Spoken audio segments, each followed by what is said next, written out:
하나님의 말씀은 누가복음 7장 9절과 10절 두 절 말씀을 제가 봉독하도록 하겠습니다. 누가복음 7장 9절과 10절 두 절 말씀입니다. 예수께서 들으시고 저를 기이히 여겨 돌이키사 쫓는 무리에게 이르시되 내가 너희에게 이르노니 이스라엘 중에서도 이만한 믿음은 만나보지 못하였노라 하시더라. 보내었던 사람들이 집으로 돌아가 보매 종이 이미 강건하여 졌더라. 아멘. 오늘 우리가 함께 살펴볼 말씀은 누가복음 7장 말씀입니다. 4개의 이야기로 구성되어져 있는데 7장을 말씀을 준비하면서 개인적으로 말씀 속에서 깨달은 부분은 우리가 하나님을 사랑하고 또 하나님의 자녀가 되었다, 먼저 믿은 자 되었다, 이것이 우리에게 때로는 교만함이 되지 않을까. 그래야 주님의 온전하신 말씀을 또 겸손히 받아들이지 못하는 그러한 것들이 우리 속에 있지 않는가. 또는 우리의 잘못된 이런 믿음의 행위가 주님께서 요구하는 신실한 믿음의 행위를 거부하고는 있지 않는가. 그런 것들을 생각해 보게 되는 귀한 시간들이었습니다. 함께 은혜를 나누었으면 좋겠다 이렇게 생각합니다. 1절부터 말씀을 봅니다. 예수께서 모든 말씀을 백성에게 들려주시기를 마치신 후에 가버나움으로 들어가시니라. 어떤 백부장의 사랑하는 종이 병들어 죽게 되었더니 예수의 소문을 듣고 유대인의 장로 몇을 보내어 오셔서 그 종을 구원하기를 청한지라.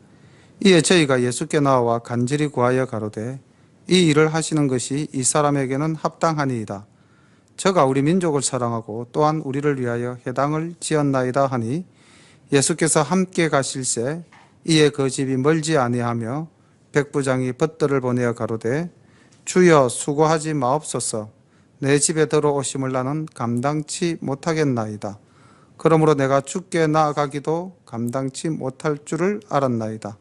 말씀만 하사 내 하인을 낫게 하소서. 저도 남의 수하에 든 사람이요 제 아래에도 군병이 있으니 이더러 가라 하면 가고 저더러 오라 하면 오고 제 종더러 이것을 하라 하면 하나이다. 예수께서 들으시고 저를 기이히 여겨 돌이키사 쫓는 무리에게 이르시되 내가 너희에게 이르노니 이스라엘 중에서도 이만한 믿음은 만나보지 못하였노라 하시더라. 보내었던 사람들이 집으로 돌아가 보매 종이 이미 강건하여 졌더라. 아멘. 백부장의 종을 치유해 주시는 주님의 모습을 우리가 이 시간 볼 수가 있는데 포커스를 백부장에게 한번 맞춰봅시다. 자, 이 사람은 어디 출신일까요? 유대인일까요? 로마인일까요? 로마인입니다. 백부장이라는 직위에 오를 수 있는 존재는 로마의 적어도 중간 계층 이상의 귀족들의 자제들 중에서 능력 있는 자들을 백부장으로 세웠다고 그럽니다. 자, 그렇다면 이 사람은 비유대인 그리고 하나님을 잘 알 수 있는 사람이었을까요? 그리고 그 하나님의 아들이신 예수님을 메시아로 믿는 자였을까요? 근데 여기 보니까 3절에 보니까 이렇게 기록되어져 있습니다. 예수의 소문을 듣고. 그러니까 이 백부장이 예수님을 만난 적이 있다 없다? 만난 적도 없는 사람입니다. 비로마인이고 예수님을 만난 적도 없는 이 사람이 누구를 위하여? 그것도 그 종을 위하여 예수님께 청합니다. 근데 이 사람의 성품이 어떠한지 우리는 본문 속에서 찾아볼 수가 있죠. 5절에 보면은 유대인 장로들이 예수님께 나와서 이 백부장을 대신해서 청을 넣고 있죠. 그러면서 뭐라고 그러냐면은 이 사람은 우리 민족을 사랑하고 또 우리를 위하여 회당을 지었다. 그러니까 기본적으로 이 사람은 그 마음 바탕이 고운 사람, 사랑이 풍성한 사람인 것을 알 수가 있습니다. 지배자로서 지배하지 않고 유대인들과 함께 더불어 지냈다. 그리고 두 번째 이 사람이 가진 성품, 이제 이게 좀 저는 더 빛나는 성품이라고 보는데 확실한 믿음과 그 믿음을 바탕으로 한 겸손함이 이 속에 있다는 것을 우리는 6절과 7절을 통해서 알 수가 있습니다. 이 사람은 주님께 나아가는 것도 감당치 못하다고 7절에 말하였고 6절에 보면 또 주님이 내 집을 방문해서 들어오시는 것도 감당치 어렵다. 그렇게 겸손한 모습을 보이고 있습니다. 그리고 또 8절에는 어떠한 믿음이냐면은 말씀만 하소서. 그러고는 그 8절에 가서 이렇게 이야기하죠. 나도 내 밑에 사람들을 말로써 부린다. 그러니까 이미 메시아이신, 소문으로 들은 메시아이신 주님께서 말씀만 하시면 그 모든 것이 이루어질 줄을 믿습니다. 이런 겸손한 태도와 온전한 믿음, 이 믿음이 예수님으로부터 이스라엘 중에서도 이만한 믿음을 만나지 못하였다. 그러니까 이 사람의 믿음은 유대인들보다도 더, 지금 현재 예수님을 따르는 무리들보다도 더 온전한 믿음을 가진 존재라는 것이죠. 자, 그렇다면은 우리는 이스라엘 중에 해당이 되겠죠. 우리는 이스라엘 중, 이미 하나님을 알고 하나님의 자녀가 된 우리인데, 우리가 과연 이 백부장과 비교해 보았을 때 나는 백부장의 모습을 가지고 있는가, 이것을 우리가 한번 돌아보는 시간이 되시기를 소망합니다. 주님께서 굉장히 그 믿음을 칭찬한 또 한 사람이 있는데 바로 수로보닉의 여인입니다. 이 수로보닉의 여인은 어떻게 취급을 받죠? 개의 비유를 당할 만큼 주님께서 냉정하게 말씀하셨습니다. 나는 이스라엘 백성을 구원하러 온 것이지 이방을 구하러 온 것이 아니다. 그러니까 이제 그 자녀들에게 먹을 것을 개에게는 또 주지 않는다. 이렇게 주님 말씀하시니까 이 여자가 뭐라 그럽니까? 주님 말씀이 맞습니다. 그러나 개도 그 상에서 떨어지는 부스러기는 먹습니다. 이렇게 해서 자신을 겸손하게 낮추었을 때에, 그래서 이 백부장과 이 수로보닉의 여인의 공통적 특징이 뭐냐면은 겸손함과 온전한 믿음입니다. 그랬을 때에 주님께서는 이 여인도 칭찬하셨고 이 백부장도 칭찬하고 있습니다. 조금 있다가 또 이 백부장 얘기를 다시 한번 더 언급을 하도록 하겠습니다. 11절부터 17절까지는 이제 과부의 아들을 살리시는 모습인데요. 그 후에 예수께서 나인이란 성으로 가실새 제자와 허다한 무리가 동행하더니 성문에 가까이 오실 때에 사람들이 한 죽은 자를 메고 나오니 이는 이미 그 어미의 독자요 어미는 과부라. 그 성의 많은 사람도 그와 함께 나오거늘 주께서 과부를 보시고 불쌍히 여기사 울지 말라 하시고 가까이 오사 그 관에 손을 대시니 맨 자들이 서는지라. 예수께서 가라사대 청년아 내가 내게 말하노니 일어나라 하시매 죽었던 자가 일어앉고 말도 하거늘 예수께서 그를 어미에게 주신대 모든 사람이 두려워하며 하나님께 영광을 돌려 가로되 큰 선지자가 우리 가운데 일어나셨다 하고 또 하나님께서 자기 백성을 돌아보셨다 하더라. 예수께 대한 소문이 온 유대와 사방에 두루 퍼지니라. 저는 이 나인성 성문 입구 장면을 보면서 이런 생각을 해봤습니다. 지금 두 개의 행렬이 있죠. 어떤 행렬이 있습니까? 예수님과 그를 따르는 무리들이 이제 나인성으로 들어가는 한 행렬이 있고요. 그 다음 또 보니까 뭐가 있습니까? 나인성 안에서 이제 한 죽은 자를 메고 나오는 그런 장사 행렬이 있습니다. 너무나 이렇게 그 상황 자체를 극적으로 만들어 놨죠. 그죠? 굉장히 대조적으로 이렇게 이제 만들어 놨습니다. 그래서 저는 이것을 보면서 이 나인성으로 들어가는 자들의 모습을 한번 생각을 해봤어요. 어떤 모습일까요? 이들의 얼굴은 어떤 얼굴일까요? 슬픔과 기쁨, 어느 것이 더 충만했을까요? 기쁨이 충만했겠죠. 이들에게는 주님을 따르면 영생을 얻는다라는 그런 영생의 소망도 가지고 있었을 거고요. 또 그리고 그들은 또 하나님 나라에 대한 소망도 가지고 있었을 겁니다. 그래서 이들은 기쁨과 한호, 그런 모습으로 아마 주님의 뒤를 따르지 않았겠는가. 그런데 또 하나의 무리가 보입니다. 성에서 간을 내고 나오는 무리죠. 이들의 얼굴에는 슬픔이 가득하여 있을 것이고요. 이들은 절망에 빠져 있었을 겁니다. 그리고 이들은 이제 삶에 대한 소망이 없겠죠. 죽은 자를 메고 가니까. 죽은 자를 영원히 이별해야 되니까. 자, 이 두 장면. 어떻게 보면 오늘날 이 땅을 살아가는 사람들의 모습을 극적으로 대비시켜 놓은 것과 거의 동일하지 않습니까? 우리는 어느 행렬에 서 있는가? 당연히 주님의 뒤를 따르는 그 행렬에 서 있겠죠. 그럼 그 행렬 속에 우리도 그러한 모습을 가지고 있는가? 또 한번 돌아보는 시간이었습니다. 그런데 오늘 이 장사하는 무리를 만난 주님께서 13절에 보니까 불쌍히 여기사라는 말씀이 나옵니다. 긍휼히 여기셨다는 거죠. 불쌍히 여기셨다. 성경의 기적을 보면은 많은 사람이 병 낫기를 원해서 예수님께 다가가거나 아니면 또 여기 백부장처럼 예수님을 청하거나 이렇게 먼저 구하는 자의 액션이 있고 주님께서 거기에 대응하시거나 아니면 그 자의 노력으로 인하여 그 병이 치유가 되거나 이제 그렇지 않습니까? 근데 이 장면은 참 묘한 장면이죠. 전혀 그 무리에서 예수님에게 이렇게 요구하는 것이 없었습니다. 그럼에도 불구하고 주님께서 친히 긍휼히 여기셨다. 우리 주님은 혹시 우리가 감당 못할 문제 속에 사로잡혀 있다면은 내가 주님께 부르짖기 전에 주님께서 이미 우리에게 다가와서 우리를 어루만져 주시는 분이심을 믿으시기를 바랍니다. 불쌍히 여기시고 그 청년을 일으키십니다. 그리고 생명을 주관하시는 하나님으로서의 예수님 그 모습을 보이고 있죠. 성경을 보면 예수님께서 죽은 자를 살리는 기적을 몇 번 베푸셨습니까? 3번이죠. 그죠?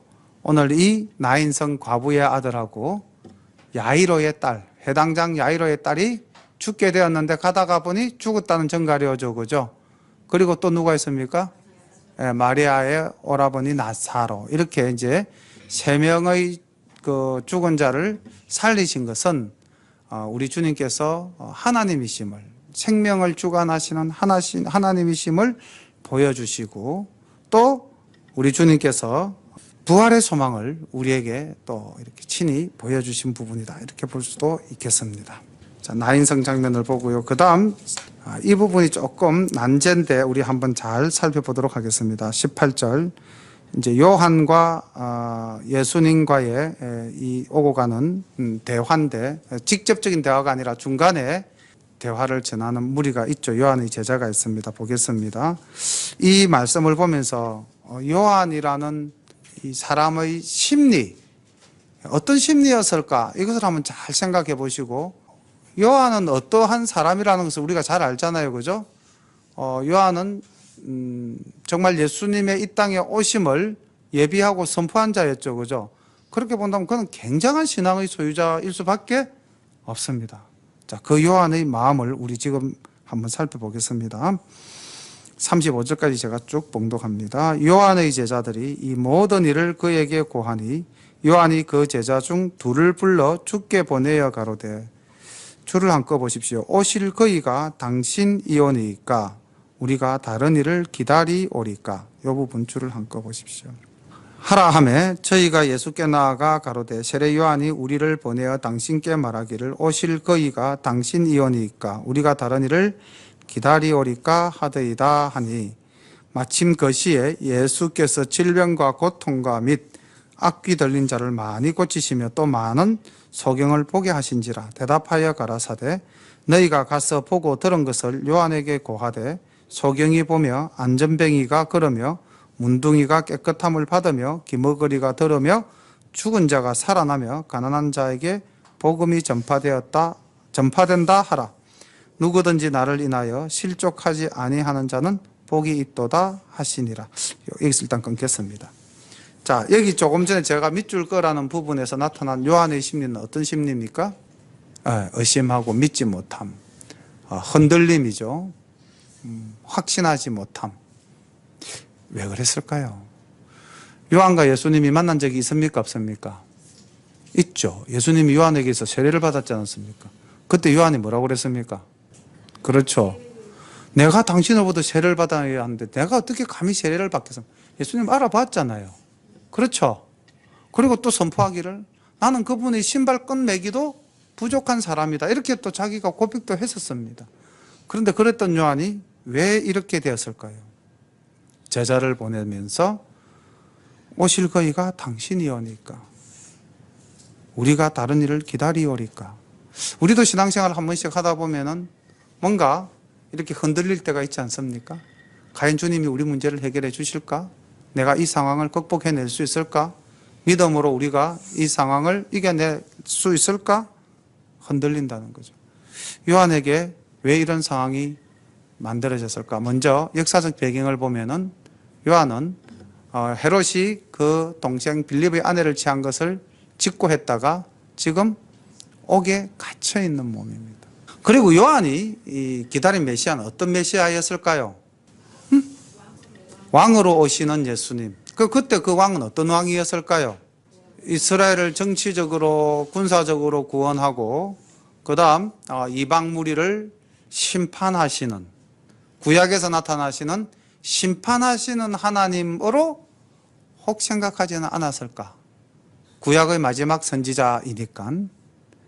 그랬다면 그 요한이 기다렸던 생각했던 예수님 메시아의 모습과 예수님의 모습이 같을까요? 다를까요? 다르죠. 특히 요한은 인간적으로 또 어떤 생각을 했을까요? 인간적으로. 그렇죠. 자기를 옥에서 구원해 줄 수 있지 않을까? 그런데 나를 돌아보지도 않고 구원해 주지도 않는 데 대해서 매우 섭섭하거나 아니면 좀 더 심한 표현을 한다면은 인간적으로 배신감을 느낄 만큼 그는 고독하고 외롭지 않았을까요? 그래서 아마 그런 여러 가지 심리적 요인 때문에 흔들렸을 거고 그 흔들림을 이제 예수님에게 제자를 통해서 표현하는 상황에 도달했다는 것이죠. 그런데 주님은 21절 이하 22절 내용을 보면은 메시아로서의 역사하심을 나타내 보이십니다. 그리고 네가 기다리던 메시아의 모습과 내가 이 땅에서 행하는 메시아는 같다 다르다? 다르다라는 것을 또 보여주십니다. 그래서 너희들이 생각하는 메시아는 정치적 군사적 지도자라고 혹 생각할는지 모르지만 나는 이 땅에 약하고 소외되고 억눌린 자를 구원하러 온 사람이다. 그리고 나는 이 땅에 사망 권세를 깨뜨리기 위해서 온 사람이다. 그래서 23절에 이렇게 이야기합니다. 누구든지 나를 인하여 실족하지 아니하는 자는 복이 있도다 하시니라. 이 실족하지 아니하는 자. 그러니까 지금 요한은 어떠했다? 실족했다는 거죠. 우리가 살다 보면은 신앙생활 하다 보면 우리도 이렇게 요한처럼 실족할 때가 있다는 겁니다. 우리가 늘 깨어서 경계해야 될 부분이 바로 이 부분이죠. 실족하지 아니하는 자가 복이 있다. 24절 요한의 보낸 자가 떠난 후에 예수께서 무리에게 요한에게 대하여 말씀하시되 너희가 무엇을 보려고 광야에 나갔더냐? 바람에 흔들리는 갈대냐? 그러면 너희가 무엇을 보려고 나갔더냐? 부드러운 옷 입은 사람이냐? 보라, 화려한 옷 입고 사치하게 지내는 자는 왕궁에 있느니라.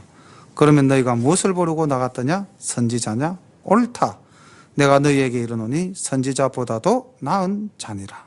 기록된 바 보라, 내가 내 사자를 내 앞에 보내노니 그가 내 앞에서 내 길을 예비하리라 한 것이 이 사람에 대한 말씀이라. 내가 너희에게 말하노니 여자가 낳은 자 중에 요한보다 더 큰 이가 없도다. 그러나 하나님 나라에서는 극히 작은 자라도 저보다 크니라 하시니 모든 백성과 세리들은 이미 요한의 세례를 받은지라. 이 말씀을 듣고 하나님을 어렵다 하되 오직 바리새인과 율법사들은 그 세례를 받지 아니한지라. 스스로 하나님의 뜻을 저버리니라. 여기서 끊고 다시 말씀을 한번 살펴보도록 하겠습니다. 극히 작은 자, 저는 이 부분에 이제 포커스를 맞추면서 오늘 우리 본문에서 극히 작은 자가 누굴까? 그리고 여자가 낳은 자 중에서 요한보다 큰 자가 없다 했으니까 여자가 낳은 자 중 제일 큰 자가 요한입니다. 그렇죠? 그럼 이 요한과 짝을 이룰 수 있는 인물이 누구일까요? 대조적 인물로서 비교되어진 대상이 있다면 바로 백부장입니다. 백부장은 예수님을 만난 적도 없어요. 그냥 예수님의 소문만 들었어요. 그리고 그 백부장이 자기 종을 위해서 예수님께 청을 하되 내 집에 오는 것도 감당치 못하겠고, 그렇게 겸손하게 그렇게 주님을 믿고 확신하고 간구할 때에 그 종이 나음을 보지 않았습니까? 자, 그런 확실한 믿음을 가진 백부장과 지금 선지자로서의 요한, 현재적 상황에서 본다면 누구의 믿음이 더 큰 믿음이 될까요? 백부장의 믿음이 더 큰 믿음이 되죠. 그렇지 않습니까? 그러니까 주님 말씀에 먼저 된 자가 나중되고 나중된 자가 먼저 된다는 말씀도 이 두 사람을 비교해서 볼 때에 능히 가능한 이야기고, 우리가 이 땅을 살아가면서 신앙생활 하는 가운데서도 내가 하나님을 먼저 믿었다고 해서 내 마음속에 확신이 사라지며 실족하는 그 순간 우리는 나보다도 더 나중된 자에게 신앙을 보여줄 수 없는 그러한 모습이 될 수가 있겠죠. 그러면서 여기 30절 이후 바리새인과 율법사들의 이야기가 나오는데, 이 바리새인과 율법사에 대해서 주님은 이렇게 말씀을 하고 계십니다. 31절부터 보겠습니다. 또 가라사대 이 세대의 사람을 무엇으로 비유할꼬? 무엇과 같은고? 비유컨대 아이들이 장터에 앉아 서로 불러가로되 우리가 너희를 향하여 피리를 부르도 너희가 춤추지 않고 우리가 애곡을 하여도 너희가 울지 아니하였다 한과 같도다. 세례 요한이 와서 떡도 먹지 아니하며 포도주도 마시지 아니하며 너희 말이 귀신 들렸다 하더니 인자는 와서 먹고 마시매 너희 말이 보라 먹기를 탐하고 포도주를 즐기는 사람이요 세리와 죄인의 친구로다 하니 지혜는 자기의 모든 자녀로 인하여 옳다함을 얻느니라. 좀 어려운 부분인데, 비유도 어떤 비유로 하고 있으면 무엇을 이야기하려고 하는가? 여기서 이제 주님께서는 포커스를 다시 돌려서 바리새인과 율법사들을 향하고 있습니다. 왜냐하면은 그 당시 우리 29절에 보면 모든 백성과 그 다음 30절에 바리새인과 율법사를 또 비교해서 이야기하고 있죠. 모든 백성은 세례 요한이 하는 말을 믿었습니다. 왜? 그가 주는 세례를 받고 그가 하나님의 선지자로서 사명을 감당한다. 그리고 그의 말이 옳다라고 믿었는데 30절에 보니까 바리새인과 율법사들은 세례 요한의 말을 믿지도 않고 세례도 받지 않았다. 그 당시 바리새인과 율법사들은 그 사회의 주류였겠죠. 주류 계층이었을 겁니다. 그리고 기득권자였겠죠. 그리고 그들은 보잘것없는 시골에서 난 세례 요한과 예수님의 말씀을 무시했을 겁니다. 그리고 나중에는 오히려 적대시하게 되죠. 이런 기존의 잘못된 신앙관에 빠져 있는 사람들을 주님께서는 무엇에 빗대어 비유했느냐면은 피리를 불어도 노래하지 않는다. 이것은 아이들이 그 장터에서 결혼식 놀이를 하는 것을 비유로 들은 겁니다. 잔치집이죠. 피리를 불면은. 그럼 잔치집에서는 뭘 해야 됩니까? 노래를 부르고 춤을 춰야 되는데 그렇게 하지 않는다는 겁니다. 무반응.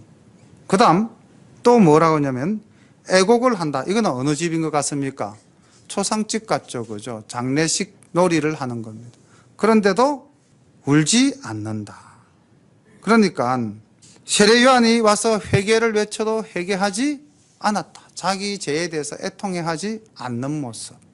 그리고 주님께서 오셔서 천국 복음을 전파할 때도 그 기쁨의 복음을 전혀 받아들이지 않는 그런 무감각한 자신의 사고에 빠져있는 독선적이고 아집에 빠져있는 건의의식으로 교만에 가득 찬 이 바리새인들을 주님께서는 이러한 비유로 이야기하고 있는 것입니다. 33절에 보니까 요한이 하는 행위에 대해서도 비난하고 34절에 보니까 예수님이 와서 하는 행위에 대해서도 비난하고, 이들은 메사를 부정적으로 바라보고 인정하지 않으려는 존재라는 것이죠. 오늘날도 자기 생각에 사로잡힌 자는 어떤 복음을 우리가 전가한다 하더라도 받아들이지 않거나 또는 나아가서 비난하는 그런 사람들도 많이 만날 수가 있습니다. 36절부터 말씀을 봅니다. 한 바리새인이 예수께 자기와 함께 잡수시기를 청하니 이 바리새인의 집에 들어가 앉으셨을 때에 그 동네에 죄인인 한 여자가 있어 예수께 바리새인의 집에 앉으셨음을 알고 향유 담은 옥합을 가지고 와서 예수의 뒤로 그 발 곁에 서서 울며 눈물로 그 발을 적시고 자기 머리털로 씻고 그 발에 입 맞추고 향유를 부으니 예수를 청한 바리새인이 이것을 보고 마음에 이르되 이 사람이 만일 선지자더면 자기를 만지는 이 여자가 누구며 어떠한 자 곧 죄인인 줄을 알았으리라 하거늘 예수께서 대답하여 가라사대 시몬아 내가 내게 이를 말이 있다 하시니 저가 가로되 선생님 말씀하소서. 가라사대 빚 주는 사람에게 빚진 자가 둘이 있어 하나는 500데나리온을 졌고 하나는 50데나리온을 졌는데 갚을 것이 없으므로 둘 다 탕감하여 주었으니 둘 중에 누가 저를 더 사랑하겠느냐. 시몬이 대답하여 가로되 제 생각에는 많이 탕감함을 받은 자니이다. 가라사대 내 판단이 옳다 하시고 여자를 돌아보시며 시몬에게 이르시되 이 여자를 보느냐. 내가 내 집에 들어와매 너는 내게 발 씻을 물도 주지 아니하였으되 이 여자는 눈물로 내 발을 적시고 그 머리털로 씻었으며 너는 내게 입 맞추지 아니하였으되 저는 내가 들어올 때부터 내 발에 입 맞추기를 그치지 아니하였으며 너는 내 머리에 감람유도 붓지 아니하였으되 저는 향유를 내 발에 부었느니라. 이러므로 내가 내게 말하노니 저의 많은 죄가 사하여졌도다. 이는 저의 사랑함이 많음이라. 사함을 받은 일이 적은 자는 적게 사랑하느니라. 이에 여자에게 이르시되 내 죄 사함을 얻었느니라 하시니 함께 앉은 자들이 속으로 말하되 이거 누구이기에 죄도 사하는가 하더라. 예수께서 여자에게 이르시되 내 믿음이 너를 구원하였으니 평안히 가라 하시니라. 아멘. 36절부터 50절까지의 말씀에도 보면은 두 인물이 대조적으로 대칭적 위치에 서 있죠. 그죠? 누굽니까? 시몬과 죄인인 여자. 자, 나는 어느 자리에 서 있는가? 이 시몬이 보니까 예수님을 자기 집으로 초청을 했어요. 근데 보니까 또 바리새인입니다. 그러니까 바리새인 중에서 예수님을 초청할 정도라면은 앞에 나왔던 바리새인 율법사보다는 많이 깨어져 있는 사람이죠. 그죠? 그런데 이 바리새인이 주님을 인식하기를 어느 정도 인식했는가 보니까 저는 40절에 주님께서 이렇게 말하죠. 시몬아 내가 내게 이럴 말이 있다 하시니 저가 가로되 뭐라고 이야기합니까? 선생님 말씀하소서. 랍비여. 랍비 정도로. 그러니까 메시아 하나님 구세주 아니고 선지자도 아니고 그냥 랍비여 선생님 정도로 이제 아마 뭔가 이분에게 배울 것이 있지 않겠는가. 그 정도로 이제 이 시몬이 생각을 하고 있었던 것 같습니다. 그러니까 우리가 이런 말씀을 드려도 되는지 모르겠는데 예수님을 믿어도 그 예수님을 하나님이신 예수님이 아니라 그냥 흔히 우리 학교에서 교과서에서 배울 때 인류의 4대 성인컴에는 뭐 예수님 공자 뭐 석가모니 이러면서 소크라테스 뭐 이렇게 해서 이제 뭐 학교에서도 가르치지 않습니까? 그 정도로 그냥 내 교양과 내 상식을 위해서 뭐 내가 그래도 신앙이 없다 하는 건 신앙이 있는 것이 좀 더 나아 보이고 그리고 뭐 예수님 말씀도 참 옳은 말씀이니까 뭐 그 말씀을 배워보자. 그렇게 지적 탐구심 또는 자기의 체면과 위신, 교양 이런 걸 위해서 예수님을 믿는 자가 있다면 아마 이 시몬과 비슷한 입장이 있지 않겠는가. 그래서 그가 주님을 사랑하거나 그가 주님께로부터 재속함을 받는다는 것에 대한 인식이 상대적으로 희박했다는 거죠. 그래서 주님도 말씀하지 않습니까? 네가 내를 집으로 청했을 때 너는 발 씻을 물도 주지 않았고 내 발에 입 맞추지도 너는 않았다. 나를 정성스럽게 대하지 않았다는 거죠. 우리가 오늘날 신앙생활을 하면서 혹시 이 시몬처럼 이런 외식적 신앙을 가지고 있지는 않은가 한번 돌아볼 수가 있어야겠습니다. 그런데 이 여인, 이 죄인인 여인, 그 여인은 주님께 나와서 눈물로 발을 적시고 머리로 발을 씻기고 발에 입 맞추고 향유를 주님의 머리에 부었다는 거죠. 그래서 이 주님께서는 이 여인을 누구에게 비유했습니까? 500데나리온 빚진 자로 비유했고, 시몬을 어디에다 비유했습니까?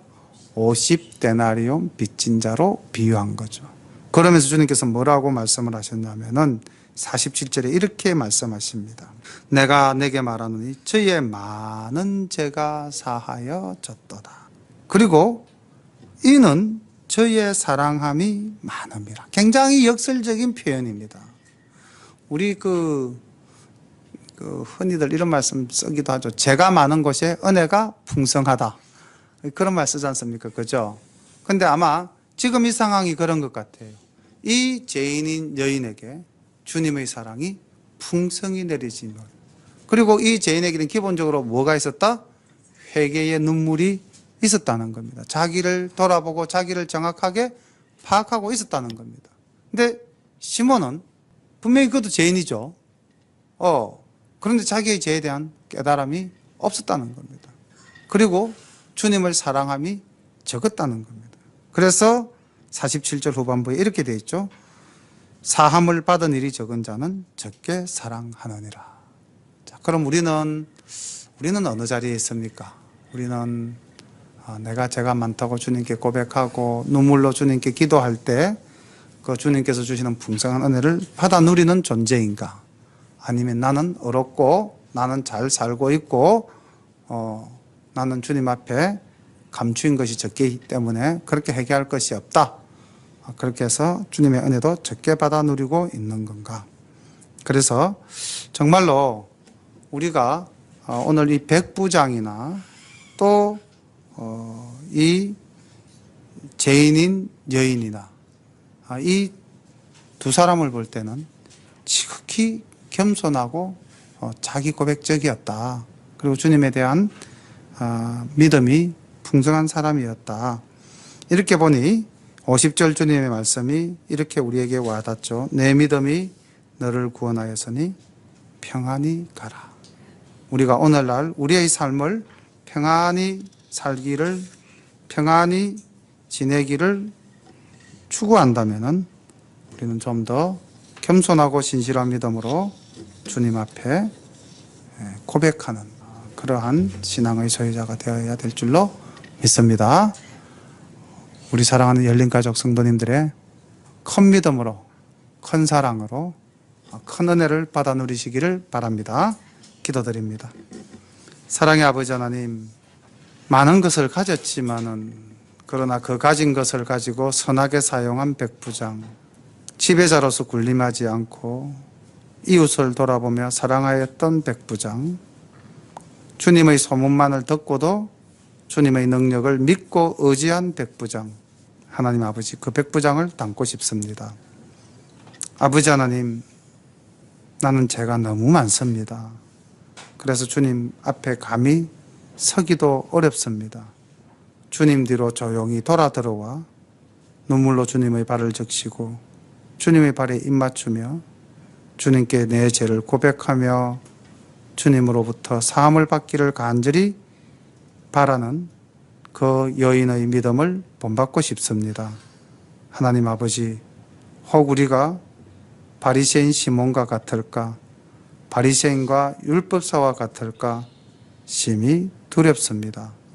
아버지 하나님, 우리가 예수님을 아노라 믿노라 하면서도 우리의 신앙이 형식적이고 외식적인 것으로 치닫지 않을까? 늘 주님 조심스럽습니다. 오늘 누가복음 7장에 등장하는 인물들을 보면서 우리가 어디에 서야 할 것인가? 하나님, 세례 요한처럼 주님이 나를 돌아보지 않으므로 내가 원하는 주님의 모습이 아니기 때문에, 내가 하는 기도를 주님 들어주시지 않기 때문에 혹시 길족하여 흔들릴까도 심히 두렵습니다. 아버지 하나님, 말씀 속에 깨우쳐 주심을 우리가 깊이 깨닫고 하나님 앞에 온전히 바로 서는 흔들림 없는 온전한 신앙으로 살아가는 우리 모두가 되기를 간절히 소망하며 예수님 이름으로 감사하며 기도드립니다. 아멘.